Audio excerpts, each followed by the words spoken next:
It's Mock Trade Tuesday on the podcast. We're going to look at several mock trades out there for starting pitchers for the Atlanta Braves, including Sonny Gray. We'll also talk about that very interesting golden at-bat rule. All that on today's episode of Locked On Braves, so let's get into it.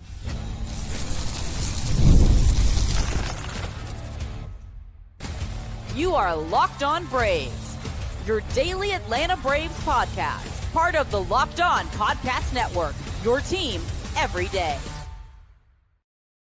Hey, and welcome back to Locked On Braves, part of Locked On Sports Atlanta, where we cover your favorite Atlanta sports teams each and every day.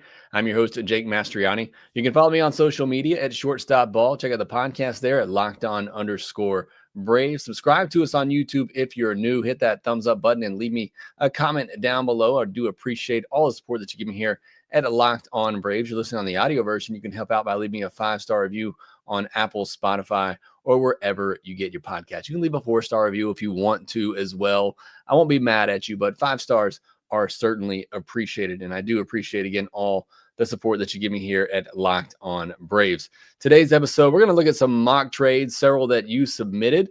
We're going to look at starting pitching mostly. Some of you didn't follow the rules and you sent in trades for position players. That's okay. Some of those were great, and I'll get to those at some point. But today we're going to focus on the ones for starting pitchers, starting with Sonny Gray. I feel like that's one I get a lot. So I'm going to go pretty deep into the idea of trading for Sonny Gray and why ultimately I think it doesn't make a lot of sense. Today's episode is brought to you by Gametime. Download the Gametime app, create an account, and use code LOCKEDONMLB for $20 off your first purchase. So the first mock trade that we're going to look at today is one for Sonny Gray. This one comes from Annoying Braves fan who says Nacho, AJ Smith-Shawver, and Giancarlos Lara for Sonny Gray. I'll say this. I think that price gets it done because it's a trade that I probably wouldn't do.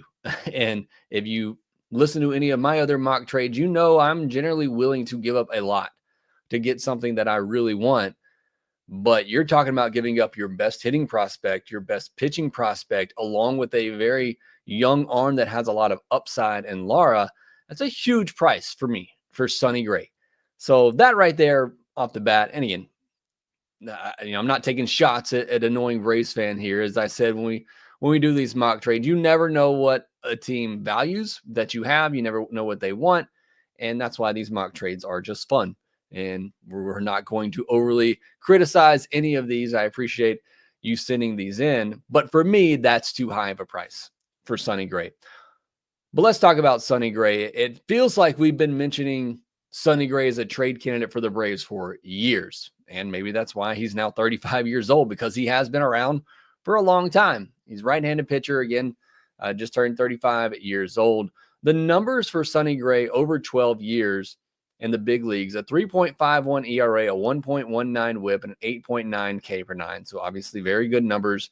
In 2024, he made 28 starts, had a 3.84 ERA, but a 1.08 whip is really strong, and 11 K per nine. So all of that really, really good. His K per nine since 2019 is 10.1, which again is really, really good. And over that stretch, he's kept his walk per nine below 3, at least the last 3 seasons. So this is a guy who, again, he's 35, but he seems to be getting better as a pitcher, at least in terms of strikeouts and limiting the walks. He seems to be getting better. Now, his expected ERA the last 3 years is 3.67, 3.66, 3.67. He's been pretty consistently a solid number 2 to 3 starter, and I think that's who Sonny Gray is. The velocity on his sinker has been the same for 5 straight years, so there's no signs of slowing down there, at least in terms of velocity. His sweeper, which I think has made him a better strikeout pitcher later in his career, has been a serious weapon for him. It's got a whiff rates over 40%. So that is the pitch that he really relies on to get that swing and miss. I think Sonny Gray is a good pitcher. I don't want anybody to get this mistaken. I think Sonny Gray is a good pitcher. However, over the last 4 years, he's averaging 27.5 games started and just over 150 innings pitched. That is not terrible by any means, but it's just, at some point during a season, Sonny Gray is going to go on the injured list and miss a handful of starts, a month, 2 months. That's going to happen. That's kind of similar to a former Braves starting pitcher who is now a free agent, and Max Fried. You just know at some point throughout the season, he's He's going to have some sort of IL stint, whether it's a blister, something with his arm, something that he's going to miss time. And it's going to cap him at about 170 innings. It feels the same way with Sonny Gray. Now, on the flip side of that, he's made at least 22 starts every season since becoming a full-time starter in 2014. But he's made 30 or more starts in just 4 of the past 11 seasons, and 2 of those came in 2014 and 2015. So again, he's pitched a good portion of every season, but at some point, he's going to be gone for a handful of starts for some sort of injury that he has. And it's just, does that happen in the middle of the year? Is he ready for the postseason? And if he were to come to the Braves, it would almost certainly happen in September, and he would be questionable going into the postseason. That's just what it is about being a Braves pitcher. That's part of it. Now, that's one reason why I'm not too thrilled about trading for Sonny Gray, despite the package. And I do think the price is too high. The package that was put together here is too high. So that would be one thing for me. I wouldn't be willing to give up those prospects for him. And worries me with the injury risk of him, knowing that he's going to get hurt at some point and miss some amount of time, and he's going into his age 35 season. Here's the other part of this for me. He's set to make $25 million in 2025. Not a terrible amount, especially with some of the prices we're seeing. He's set to make $35 million in 2026, and he has a $30 million team option for 2027, which you don't have to pick it up. But if you don't, then you have to pay him a $5 million buyout. So there's a lot of money left on this Sonny Gray contract. Yeah, it's just 2 years guaranteed in 2025 and 2026, but then a $5 million buyout for 2027. So there is still a lot of money owed to Sonny Gray. If the Braves are looking to stay under the luxury tax and save money by not signing a free agent, then this move doesn't make sense unless the Cardinals are paying down the contract. And if that's the case, then maybe you do have to up your package that you're sending them.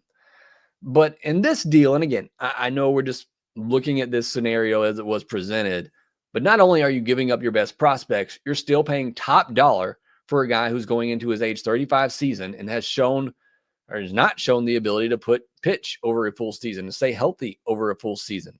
I would much rather give that money to a Max Fried. And again, I know Max Fried has similar questions, being able to hold up over a season, but he is a younger version of that. And I still think Max Fried is a really good pitcher, and I think he's going to age well.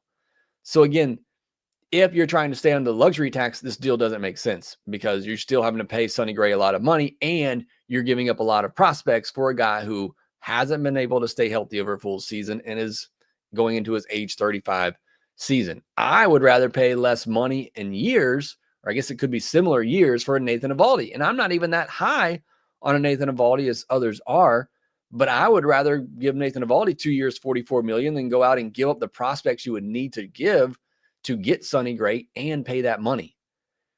If you're paying that high a price in prospects, I would need the Cardinals to throw in a good bit of money to make Sonny Gray more like a $22 million a year pitcher.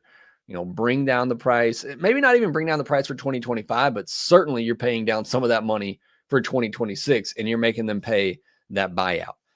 I just don't think Sonny Gray makes a lot of sense. Again, I think he's a good pitcher. I would like to have him on the Braves. I just don't think with where the Braves are, or where we assume they are money-wise, that this move makes a lot of sense considering the prospect capital you'd have to give up, the money that you would be taking on for a guy who hasn't proven that he can stay healthy over a full season and is in his mid-30s. So I'm out on Sonny Gray. Again, let me know what you think. I don't hate the mock trade here. And again, like I said, I think that price might be right because it's one that hurts me. I wouldn't pay it. But again, it's not just the Sonny Gray part of it where I think he's a good pitcher. I think it's everything else. It's the money, it's the prospects, it's the injury history, and it's the age. It just doesn't make a lot of sense for me to go make a trade like that for Sonny Gray. All right, that's our first mock trade. A good one sent in there. We got several more to get to, including one for Erick Fedde, Sonny Gray's teammate last year, Jordan Montgomery, and one that I am surprisingly really interested in if he's available, and that's Jeffrey Springs. We'll discuss those mock trades here next. You shouldn't have to worry when you buy tickets to your next big event, and you don't when you use Gametime. Gametime is the fast and easy way to buy tickets for all the sports, music, comedy, and theater events near you. They have killer last minute deals. You can filter it so you get all in prices right there. I love that. I know what I'm paying. I'm not getting to the checkout screen and getting some sort of surprise. You can filter it so you know exactly what you're paying, and you can see the view from your seat right there in the app, and you get the best price guarantee, or the game time guarantee, which means you'll get the best price if you find tickets in the same section or row for less. Game Time will credit you 110% of the difference. I'm telling you, it's the app that I use whenever I'm getting ready to go to a Braves game. I'm just constantly checking, looking for those flash deals. Got a great deal on tickets in the 100 section for the last Braves game that I went to. So take the guesswork out of buying tickets with Game Time. Download the Game Time app today. Last minute tickets, lowest price guaranteed. Terms apply. Again, create an account, redeem code LOCKEDONMLB for $20 off. Download Game Time today at last minute tickets, lowest price guaranteed. Thank you as always for making Locked On Braves your first listen of the day. Go check out solely at Locked On MLB for your second listen and all the other great Locked On channels that we have here for Major League Baseball and other sports. Maybe you moved on. Maybe you're into those Falcons, who I try to get into, but it's difficult. It is difficult. But the Hawks are doing better. Locked On Hawks, Brad over there does a great job. So there's many great Locked On podcasts around here for you to go check out. We will have more podcasts here this week on Locked On Braves. Not exactly sure what we're talking about. Hopefully we're going to get some news. If we don't get any news, we're probably going to skip on Wednesday, be back Thursday, and then obviously have our mailbag episode on Friday. So that's what is potentially coming up this week. But I'm hoping for some big news at some point. Let's get back into the mock trades here. And the next one coming from Benjamin Walters, who says, Erick Fedde from the Cardinals. He was most talked about at starter deadline in 2024. Cardinals want to reduce payroll. He is only $7.5 million, which for a fourth or fifth starter, probably get him for Bryce Elder and a player to be named.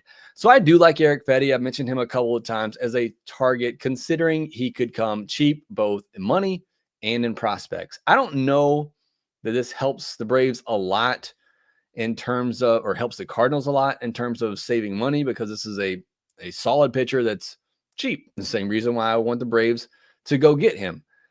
So I like Erick Fedde for this reason. Again, he is I think a fourth or fifth starter in a really good rotation. But the righty, he'll turn 32 in February after playing a year in Korea. He came back, had a successful 2024 with both the White Sox and the Cardinals. In 2024, he made 31 starts, had a 3.30 ERA, a 1.16 whip is really good, through 177 and a third innings. Struck out 154. It's not an overpowering guy, but just 2.6 walk per nine, so he's not walking a ton of batters. His expected ERA was 3.91. So that's why I say most likely, especially if offense goes back to normal in 2025, as I think Braves fans were probably hoping with the lineup that we have, I think he's most likely going to be a fourth or fifth type of starter. But even at $7.5 million, that is a bargain. You saw Frankie Montas, who last year pitched like a number 6 starter, get a bunch of money, get $17 million a year. So again, $7.5 million for Erick Fedde, a guy who, made some changes in Korea, came back. Those changes seem to have paid off for him. Again, I don't think he's as good as he was last year, but I think he can still be a solid rotation piece for you to give you some depth. So I would not be mad at all if the Braves got Fedde to fill out the rotation. Now, I would not give up a top prospect for him. I think it would take more than Bryce Elder and a player to be named later, but I'll just give you the list of prospects that I wouldn't trade for him. I wouldn't trade Caminiti, Smith-Shawver, Waldrop, Nacho, Baldwin, Richie, Perdomo, Baumann, Fuentes, or Guanipa. I wouldn't trade any of those prospects, but pretty much anybody else I would be okay moving in a deal for Erick Fedde. Now, this next one I think is interesting. Landon says, Nacho Alvarez for Jeffrey Springs. And don't focus too much on the package there, because one, I don't think that package is enough for Jeffrey Springs.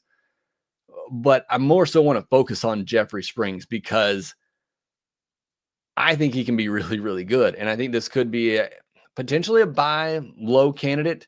The lefty, 32 years old. My lasting memory of Jeffrey Springs, I don't know if you all remember this, but it was a spring training game in 2023. And I know we take spring training results with a huge grain of salt, but it was just the stuff that I was seeing come out of Jeffrey Springs' hands. I mean, he pitched 3 1/3 innings against the Braves.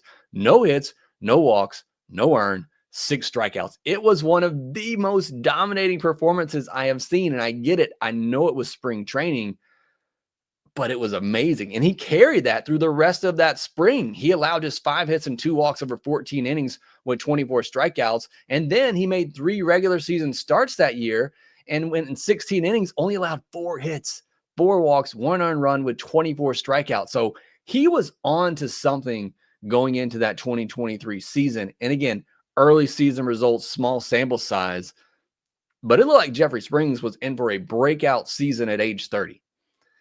But then he blew out his elbow. He had Tommy John surgery at the end of April 2023. He did come back at the end of 2024, so he was able to make that return, kind of shake off the rust. In 7 starts, he posted a 3.27 ERA, which is good, but a 1.36 whip. He did have a K per 9 over 10 and a walk per 9 of 3, which are good numbers. His 4-seamer was down 2 miles per hour from 2023, but his changeup, which is what made him so filthy in that beginning of that 2023 season, was still getting plenty of swing and miss. And then the Rays shut him down. They were kind of out of the race at that point going into September. You saw the velo down, and they labeled it as elbow fatigue. Would need to know how serious that is. But I think this is a guy that can be really, really good. I think he has that potential, and we started to see that in 2023. The other very interesting part of this, he's under team control through 2027, making $10.5 million in 2025 and 2026, with a $15 million team option for 2027 with just a $750,000 buyout. So he is very affordable and under team control for 3 more years. That's why I think the price is much higher than Nacho Alvarez. You're talking about a guy who has a lot of potential and is very cheap and controllable. So I think it's going to be a high price for Nacho Alvarez. John Morosi did report that the Rays are receiving trade interest in Springs. Again, every team is checking in on everybody. It does not surprise me. I don't know what type of interest the Rays have in actually moving him. I don't know where the Braves match up with the Rays for Jeffrey Springs, but it is certainly a guy that I am very interested in if he is available. And if the Braves do somehow match up with the Rays, I don't want to say I'd be all in, not willing to give up the farm for a Jeffrey Springs. But again, the potential that he flashed in 2023 at the beginning of that season, if he can get back to that, because it wasn't necessarily a profile built on velocity. It does concern me that velocity was down. Of course, he was coming back from Tommy John surgery. I would need to see, a full health report on him before making any move. But if he is healthy and you believe that velocity can come back up, and even if it doesn't, that changeup is still so devastating that he can be worth the $10.5 million that he's making.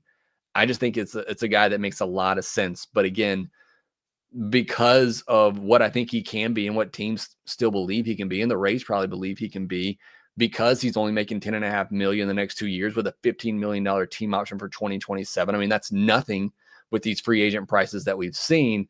I got to imagine the price is still pretty high for Jeffrey Springs, but it is certainly somebody that I would be very, very interested in if made available. 2 more mock trades to look at here. One from Sid Brown, who says Bryce Elder and Dylan Dodd for Jordan Montgomery in $7.5 million. Here's the thing with Jordan Montgomery and the Diamondbacks. There was kind of this talk and situation, it sounded like, from the GM, where they were just ready to part ways with Jordan Montgomery and looking to move him. So it seemed like there was a bit of desperation. And that's exactly what it would have to be to do this deal. Now, I think there are moves that can be made for Jordan Montgomery. I've talked about it a lot. I think he makes some sense in, some sort of contract swap situation. But again, to take on 2 guys in Bryce Elder and Dylan Dodd who are basically AAA filler at this point, and have them throw in $7.5 million, I don't think that's likely. But I do think there's a trade to be had there with Jordan Montgomery, and I do like the idea of going to get him. But again, I don't think that move in particular makes a lot of sense for the Diamondbacks. They still, especially if they're giving $7.5 million, they're going to want something back for this. I don't think it's just necessarily a salary dump. Maybe it is, but I do like the idea of going to get a Jordan Montgomery. And I've mentioned the idea of throwing a Bryce Elder in there, but I think you might have to throw a little bit more, depending on how much money they potentially would eat. If they're not eating any of the money, then sure, give them Bryce Elder, Dylan Dodd. We'll just take on the money and take the player, and that's fine. But if you are wanting them to eat some of that money, then I think you're going to have to up the package a little bit. It doesn't have to be overwhelming. I don't think you're having to give up any of your top prospects in this deal, but I think you would have to give them something of significance. So again, I'm all over Jordan Montgomery. I think it makes a lot of sense as a bounce back candidate, a buy low candidate for the Braves. That just deal in particular, I don't think is enough to get it done. Last one here from Jamar Baker, who says Bryce Elder for Triston McKenzie. Everybody's trying to trade Bryce Elder at this point. Look, if you don't think he's valuable for your team, then other teams probably don't view him as being very valuable either. But I do like this idea for a change of scenario for both guys. Triston McKenzie had one great season with the Guardians, had an injury, hasn't really been able to get back to that level. An ERA over 5 the last 2 years, small sample size, especially 2 years ago. I don't think I'd do this deal, though, because Elder is younger and he has more control. And McKenzie's injury history scares me. So I like the idea. I've thought about Triston McKenzie before as a possibility for the Atlanta Braves. Get him a change of scenery, see if you can get him going, although the Guardians are one of the best as well at developing pitching. If they can't get McKenzie back on track, then I don't know who can. But I have thought about Triston McKenzie in the past as a possible buy low candidate, see what you can do with him. But again, I think in this scenario, even if you don't like Elder and you think he's got no shot at getting back in the Braves rotation, he is younger and he's more controllable. I don't think I would do this deal straight up. All right, we'll get into the golden bat rule here next. Also, Aroldis Chapman has found a new home with the Boston Red Sox. We'll discuss those moves and ideas here next. Get ready to tackle the NFL action with FanDuel, America's #1 sportsbook, because right now new customers can bet $5 and get $150 in bonus bets if you win. That's $150 in bonus bets if you win your first $5 bet.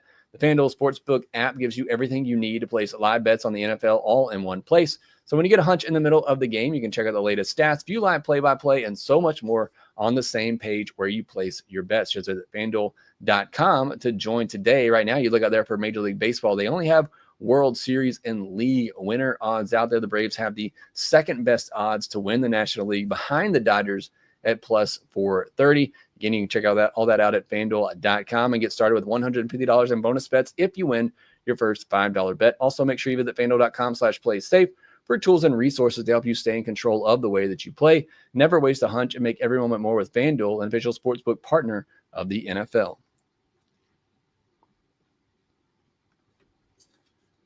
Had a little bit of news on Tuesday. The Red Sox signed Aroldis Chapman to a 1-year, $10.75 million deal. He's 36 years old. He still throws extremely hard. He had 98 strikeouts last year in 61 2/3 innings. Picked up 14 saves for the Pirates as he eventually took over the closer's role for them.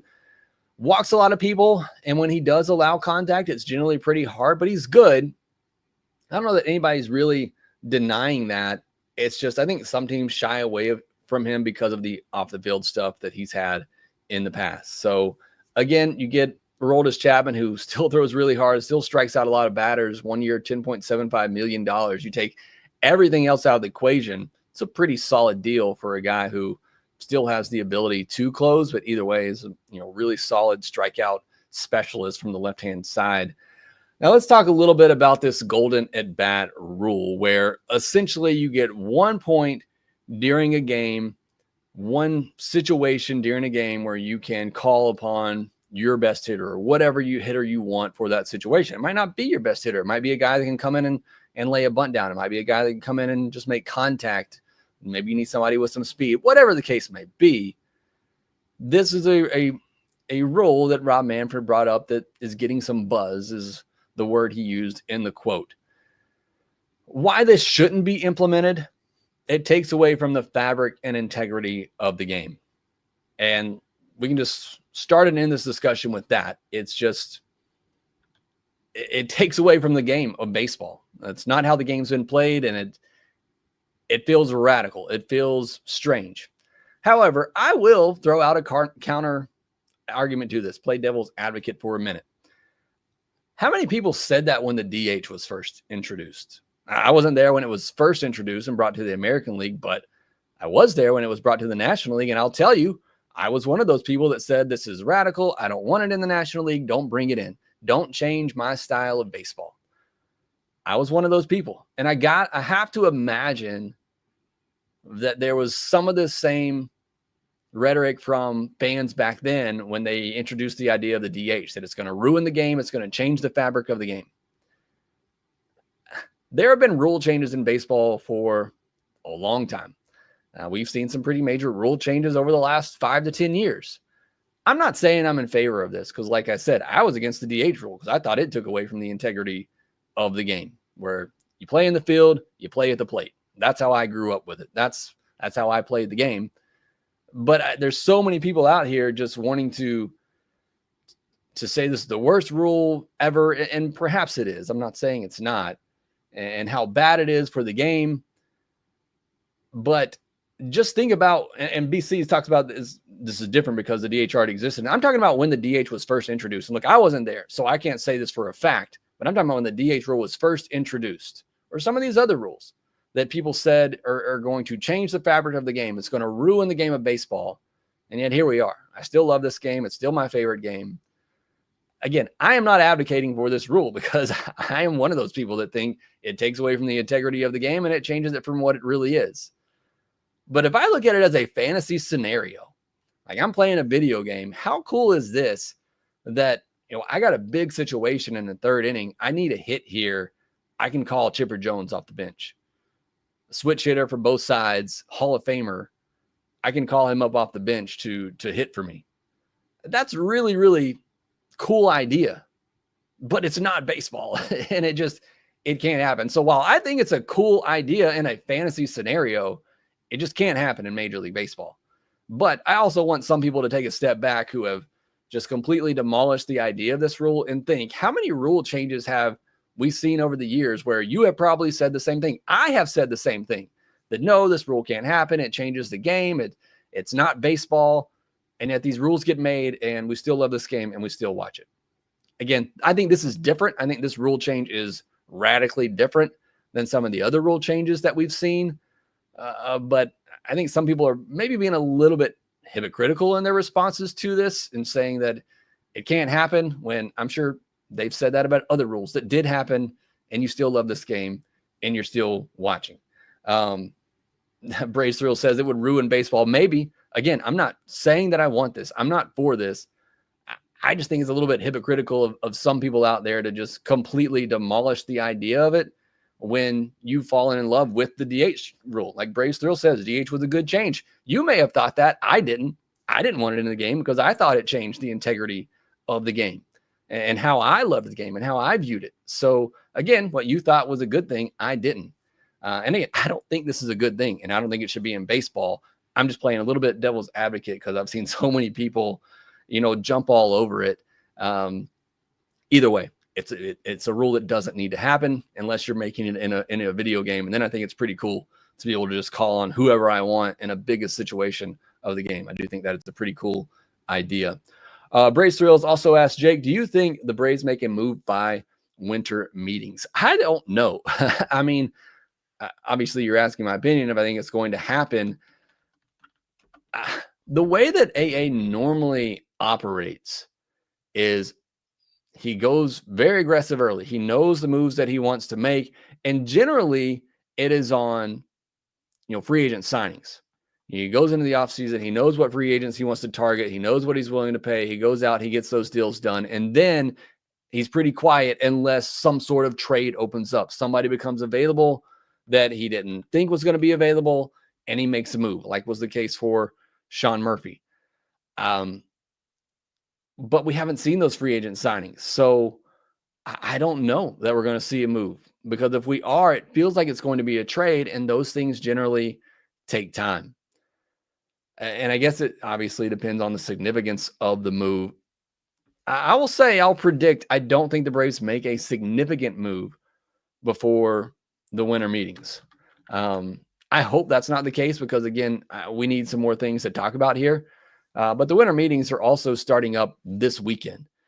December 8th is when the winter meetings start. So again, you got 4 or 5 days here before the winter meetings officially get underway. I just don't see a big move coming for the Atlanta Braves because I feel like any free agents that he wanted to go after, he would have already gotten that done. So no, I don't think the Braves will make a big move before the winter meetings start this weekend. But hopefully I'm wrong, because again, we need something to talk about here. But I think things really will ramp up, and I think things are starting to pick up around Major League Baseball. In general, there are a lot of moves that are starting to happen. Everybody's waiting on this Juan Soto deal, which looks like it could reach $600 million as latest being reported. I think that's going to happen before. I think that'll happen in the next 2 or 3 days. We'll see that move happen, and then we'll start to see the floodgates kind of, come open leading into the winter meetings. But I don't think we're going to see a significant move by the Atlanta Braves before the winter meetings. And again, hope I'm wrong on that, but who are they signing? You tell me. Who do you think they're signing before then? I don't see it out there. But again, let me know in the comment section down below.